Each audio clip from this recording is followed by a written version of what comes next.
Bonjour à tous, je suis Totor Potat, plus récemment connu sous le nom de Golem de Caca. Vous me connaissez sûrement en tant que détenteur du premier 1K PP français, et vous savez très bien que mon skillset tourne autour de la speed et de la stamina. Si j'ai décidé de faire cette vidéo, c'est parce que j'ai eu beau chercher des guides de tapping en français, je n'ai rien trouvé. C'est pour ça que je vous présente ici mon guide de tapping inspiré du guide de Tonnet, dont le lien sera dans la description.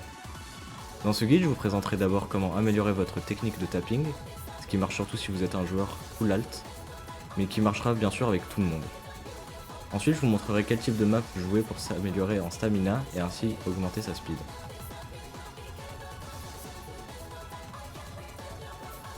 Ce que j'ai remarqué pour la plupart des joueurs, c'est qu'ils ne changent pas de technique pour alternate ou stream. Donc ce que je recommande pour remédier à ça, c'est de changer de technique lorsqu'un stream arrive. À quoi cela devrait ressembler? Ce que je vous recommande, c'est de recroqueviller vos doigts et taper le plus légèrement possible sans lever les doigts des touches. Vous perdrez probablement votre finger control, mais ce n'est qu'une question d'habitude avant de reprendre votre niveau d'antan. Je vous conseille également d'élever votre poignet lors d'un stream.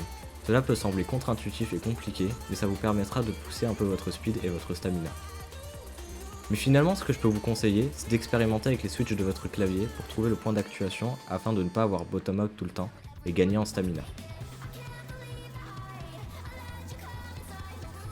Afin de s'améliorer, il est nécessaire de sentir une certaine douleur dans l'avant-bras, mais il ne faut pas confondre les différentes douleurs. Une douleur vive au milieu de la main est un très mauvais signe et indique le besoin d'une pause parfois prolongée, alors qu'une sensation de brûlure ou une sensation d'étirement au niveau de l'avant-bras est signe d'improvement. Mais il est bien de prendre une pause de quelques minutes si la sensation est si intense que ça en devient une douleur. Dernier point primordial, il est important de garder un rythme de sommeil régulier pour pouvoir s'améliorer comme pour la muscu. En petit bonus, je vous recommande de regarder cette vidéo qui sera en description pour étirer vos doigts et vous échauffer au début de vos sessions, ce qui permettra d'éviter de potentielles blessures graves.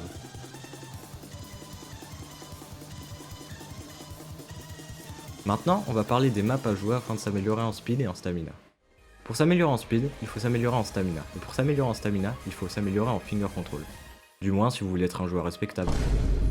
Comme dans la vidéo de Tonnet, je vous recommande de jouer les maps Long Stream Practice de Only4U assez régulièrement sans pour autant les spammer, en commençant par la 140 BPM et essayant de viser les 96% d'accuracy.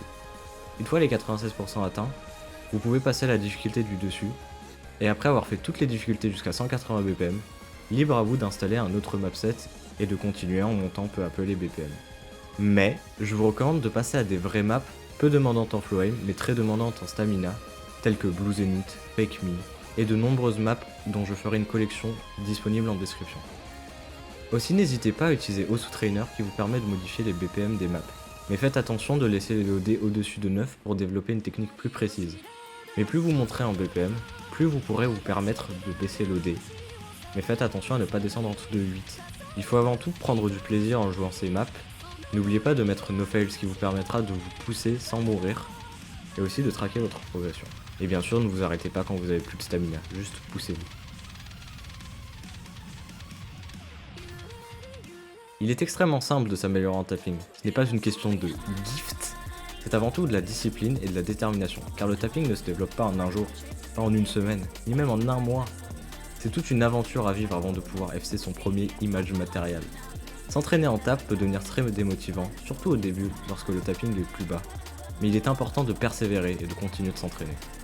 Pendant votre aventure, n'oubliez pas de prendre soin de vous et d'arrêter si vous avez mal. Mais si je devais conclure ce guide en 2 mots, ce serait dépassez-vous. Merci d'avoir regardé ce guide, n'hésitez pas à signaler si j'ai fait des erreurs ou des oublis dans la vidéo. C'est mon premier guide et tout n'est pas forcément parfait. En tout cas, merci beaucoup et au revoir les filles.